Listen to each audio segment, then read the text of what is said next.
असंख्य जीव किन किन शरीरों में भटकते जा रहे हैं।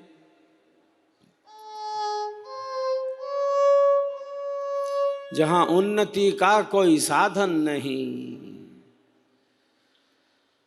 शरीर की पुष्टि और इंद्रियों की तृप्ति हमारे जीवन का उद्देश्य नहीं हो सकता।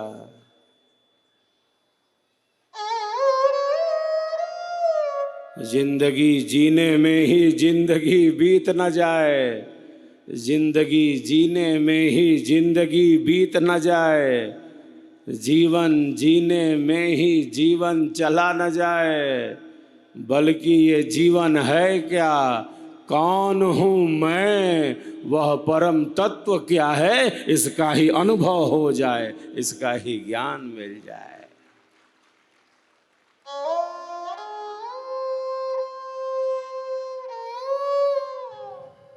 क्योंकि हम जीवन कहें, हम जीवन कहें या सत्य कहें, दो बात नहीं है।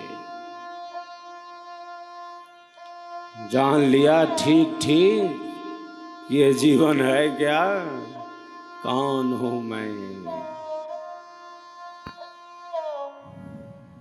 ये कितनी बड़ी जिज्ञासा है।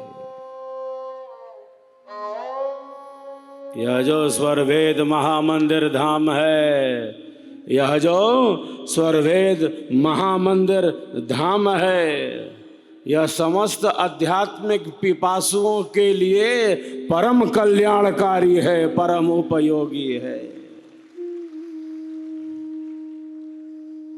परम सत्य का ही दर्शन है।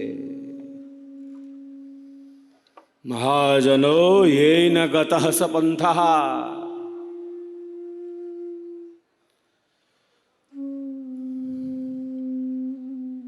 जिसने देखा है उस मार्ग को,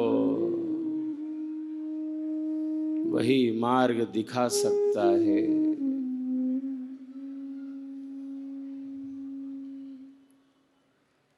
सद्गुरुदेव साधना की अतल गहराई में है।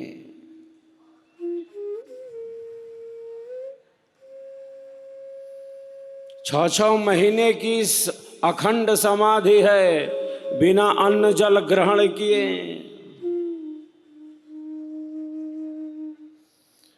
हमारे कल्याण के लिए हमारे सद्गुरु समाधि में हैं, चेतना के दिव्य शिखर में हैं। महापुरुष ऐसे ही कृपा करते हैं, वो कृपा के सागर होते हैं। 6 महीने तक बिना अन्न जल ग्रहण किए सेवक जाता है वृत्तिकूट की गुफा में, शून्य शिखर के उतुंग शिखर पर सद्गुरुदेव के लिए कुछ आहार जलपान रख आता है, उसे बारंबार वापस लाना पड़ता है। सद्गुरुदेव तो चेतना के दिव्य शिखर में है, अध्यात्म के दिव्य शिखर में है। कंठकूपे क्षुत पिपासा न वृत्ति, योग दर्शन में महर्षि पतंजलि कहते हैं,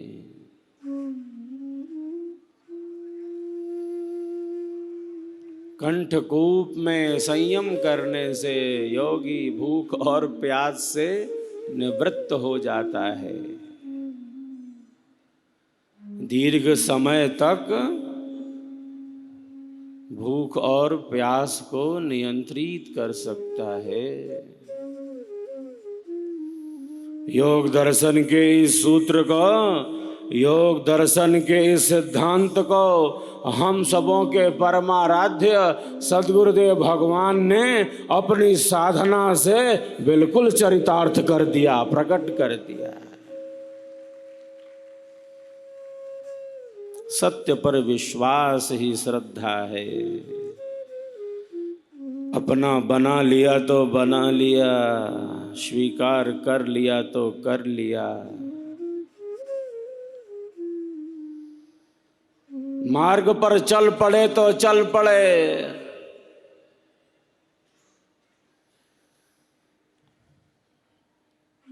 यही श्रद्धा भाव है।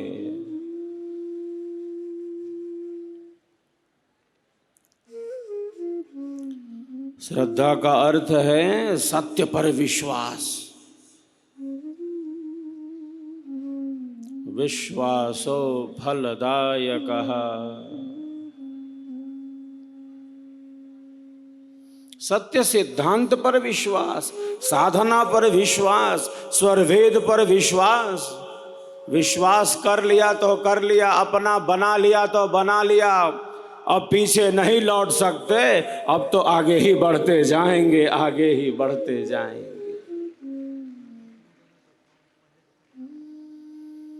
अपने दृढ़ संकल्पों की हम पुनरावृत्ति करते हैं और निरंतर अपने दृढ़ संकल्पों की पुनरावृत्ति करते रहने से आध्यात्मिक गति है, प्रगति है। सेवा का अर्थ है अहंकार शून्यता।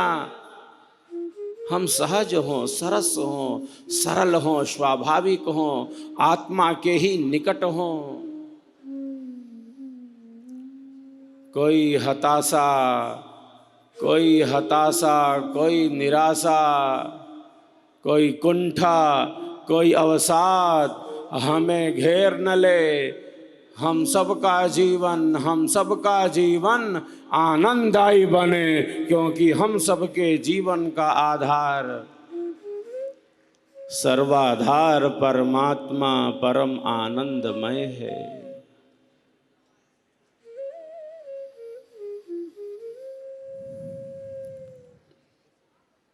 परमात्मा सच्चिदानंद है, अस्तित्व है, चेतना है।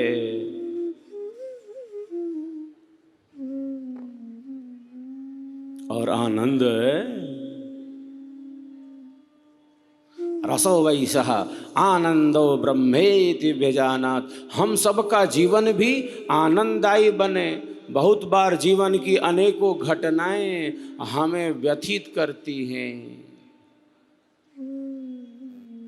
प्रकृति में इतना परिवर्तन है, मन में इतनी अस्थिरता है, विचारों में इतनी चंचलता है।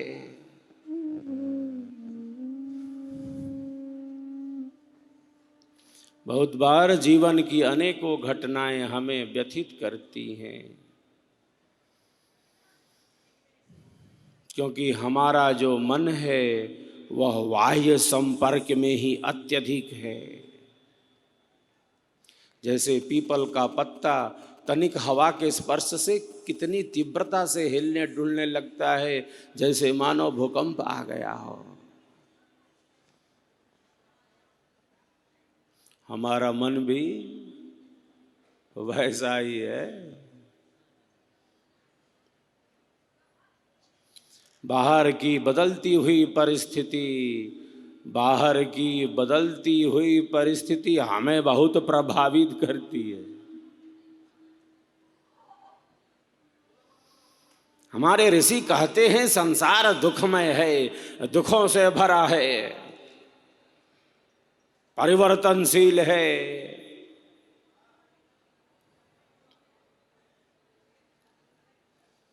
प्रथम कहा परिणाम दुख है, फिर कहा ताप दुख है, फिर कहा संस्कारों का दुख है, फिर कहा गुण वृत्ति विरोध का दुख है। परमात्मा परम आनंदमय है, परम शांतिमय है, परम ज्ञान स्वरूप है, विज्ञान स्वरूप है। हम सबका जीवन भी आनंददायी बने, इसीलिए हमें स्वरवेद मिला है, यह सिद्धांत मिला है, यह ब्रह्म विद्या का ज्ञान मिला है कि हम अपने जीवन का भौतिक एवं आध्यात्मिक विकास करें, भौतिक एवं आध्यात्मिक विकास करें। स्वरवेद महाग्रंथ को ही तो समर्पित है यह स्वरवेद महामंदिर। अनुभवों को ही अभिव्यक्ति प्रदान की सद्गुरुदेव ने।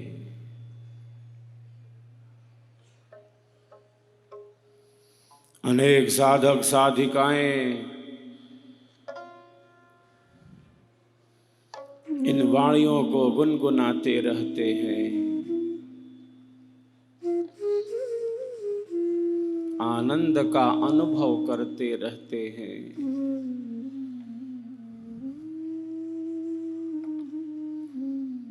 और केवल इसलिए नहीं कि इन वाणियों का गान करना चाहिए तो चलो गान कर देते हैं।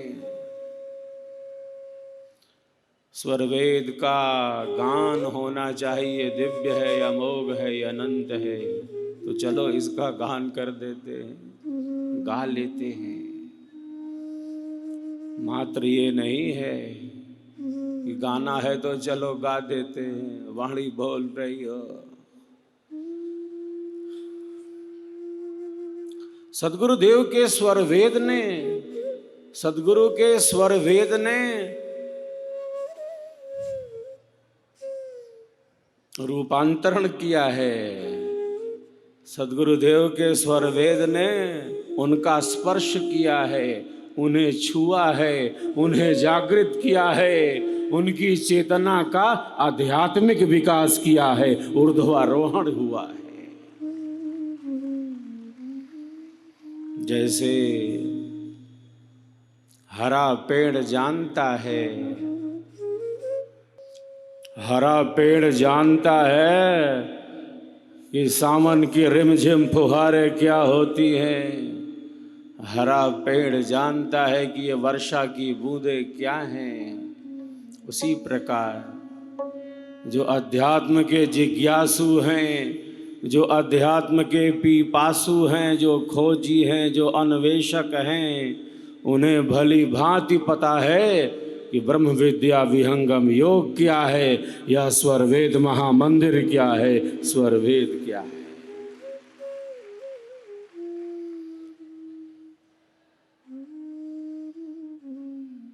समस्त ज्ञान विज्ञान भरे पड़े हैं। जिस प्रकार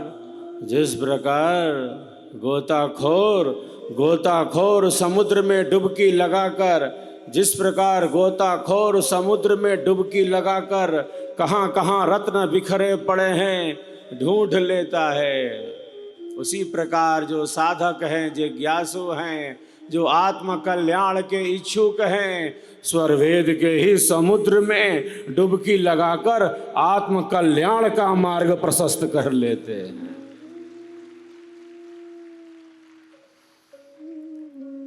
चेतना के किस दिव्य शिखर पर स्थित होकर सद्गुरु ने अपने सिद्धांतों का प्रतिपादन किया है।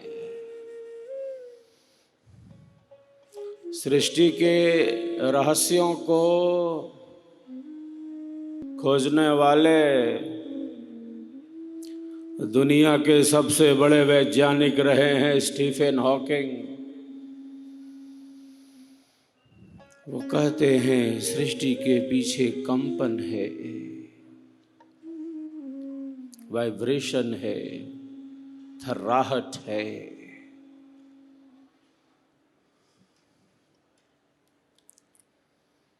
किंतु यह कंप किसका है? सृष्टि के पीछे तो कंपन है,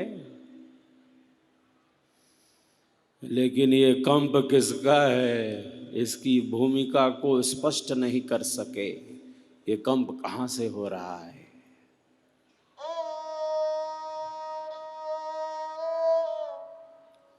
सद्गुरु कहते हैं अक्षर माही कंप है, माया योग विकास, सृष्टि के प्रादुर्भाव है, अक्षर जग प्रकाश, अक्षर जग प्रकाश।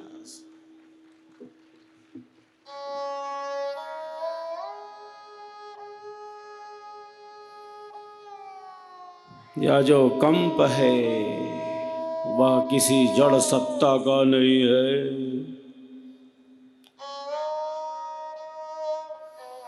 चेतना है इसके पीछे, चेतनत्व है इसके पीछे। नित्य सत्ता का अवलंबन है इसमें। प्रकृति स्वयं प्रसव नहीं कर सकती, पुरुष का संबंध चाहिए।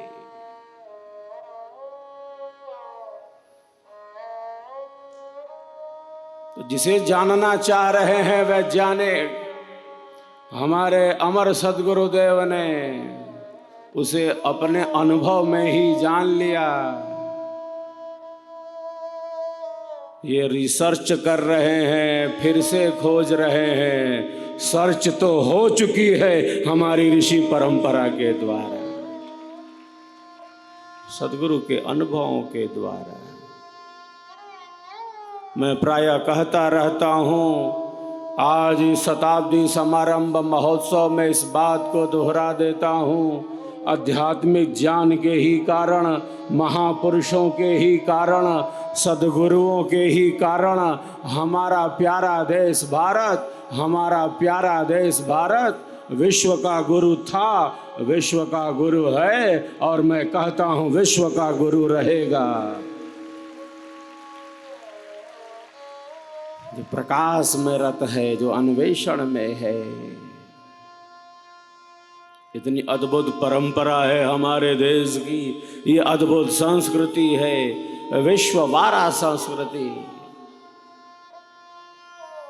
जहां युद्ध के मैदान में, जहां युद्ध के मैदान में मन की शांति का उपदेश दिया जाता हो,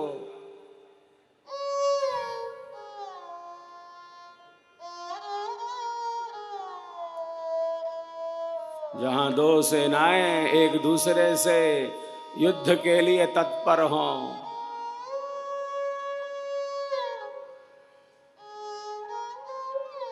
अर्जुन हताश है, निराश है, कुंठा अवसाद से है भरा। अर्जुन को निमित्त बनाकर योगी राज ने चेतना के दिव्य शिखर पर स्थित होकर गान किया इसका।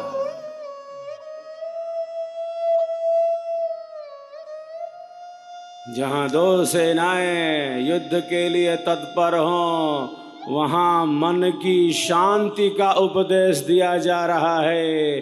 बिना मन की शांति के, बिना मन की शांति के हम जीवन का कोई युद्ध जीत नहीं सकते, कोई युद्ध जीत नहीं सकते। स्वरवेद महामंदिर इसीलिए तो है,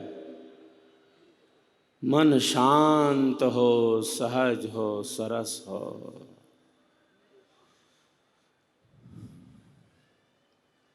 ब्रह्म विद्या का ज्ञान तो इसीलिए है।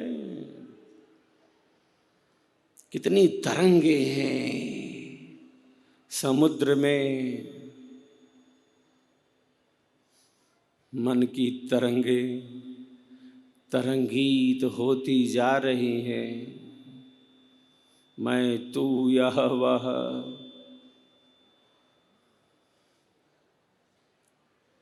समुद्र के ऊपरी भाग में, समुद्र के ऊपरी भाग में कोलाहल है।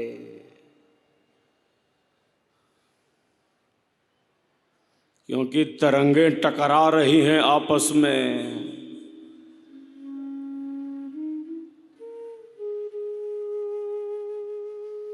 समुद्र के बाह्य धरातल पर तरंगों में टकराव है। मैं तू यह वह। हमारे मन में भी विचारों की कितनी तरंगें तरंगित होती जा रही हैं, जैसे मानो समुद्र की लहरें हों।